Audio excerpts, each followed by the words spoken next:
Совет қазы Нұрсила. Айдаһар мен бала, немесе жарнамасыз жақсылық. Бір қойшы бала тау бөктерінде қой жайып жүріп, үлкен жұмыртқа тауып алады. Жұмыртқаны жылы жерге қойып, қазақ үйдің ішінде сақтап қояды. Күндердің күнінде жұмыртқа жарылып, ішінен айдаһардың баласы шығады. Қойшы бала күнделікті айдаһардың баласын күтіп, тағамын беріп бағады. Бірнеше айдан кейін айдаһардың баласы қазақ үйге сыймайтындай жағдайға жеткенде, қойшы бала: "Мен саған қолымнан келгенше жақсылық жасадым, бақтым, күттім, енді мекеніңе бара ғой" деп айдаһарды тау бөктеріне қоя береді. Күндердің күнінде қойын құрттап, айранын ұрттап жатқан баланың жанынан бір топ салт аттылар келіп тоқтайды. Бала жөн сұраса, бір ханның қызы қатты ауырып жатыр екен. Хан: "Кімде-кім сол қызымды жазса, соған қызымды және жарты хандығымды беремін" деп хабар таратқан екен. Қойшы бала да бағын сынайын деп, жаңағы салт аттыларға ілесіп, хан сарайына келеді. Келсе, әлемдегі ең мықты бақсы балгерлер жиналып, қыздың емін тапқан екен. Оның емі тірі айдаһардың бауыр етінен бір кесек жегізсе, қыз құлан таза айығып кететін көрінеді. Мұны естіген бала тау бөктеріне келіп, айдаһарды тауып алып мән-жайды түсіндіреді. Айдаһар: "Тірідей бауырымды кескеніңіз қалай болар екен? Мен шыдай алмай өліп кетсем, қалай болады" дейді. Бала: "Мен болмасам, сен мына жарық дүниені көрмес едің, сондықтан бір өтінішімді орындайтын шығарсың" дейді. Амалы таусылған айдаһар аузын ашып, бауырдың қай жерде болатынын айтып түсіндіреді. Айдаһардың ішіне кірген бала бауырдан бір кесек кесіп алып, шүберекке орап, тура хан сарайына тартады. Айдаһардың бауырын жеген қыз бір айдан кейін құлан таза жазылып кетеді.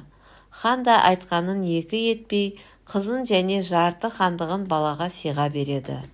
Сонымен қойшы бала аяқ астынан хан дәрежесіне көтеріліп, хас сұлуға үйленіп, бақытты өмір сүріп жатады.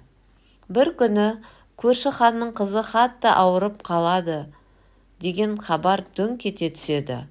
Ол хан да қызын емдеген адамға қызын және жарты хандығын бермекші екен.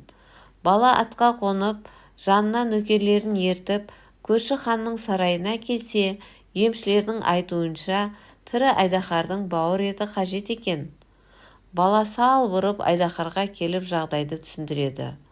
Амалы құрыған айдаһар рұқсатын береді. Бауырдың адресін білетін бала сал ұрып бауырдан кесіп қалғанда, айдаһар қатты жиырылып қалады.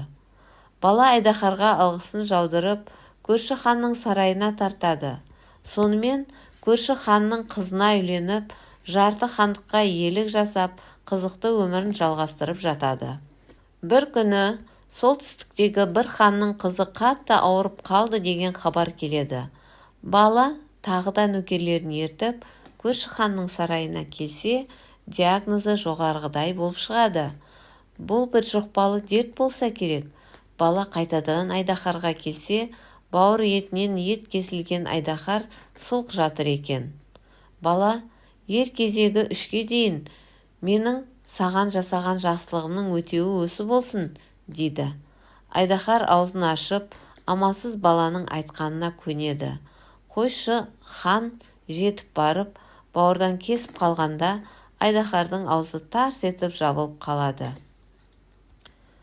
Әрине, айдаһардың ішінде қалған баланың да өлгенін өздеріңіз сезіп отырған шығарсыздар, құрметті достар.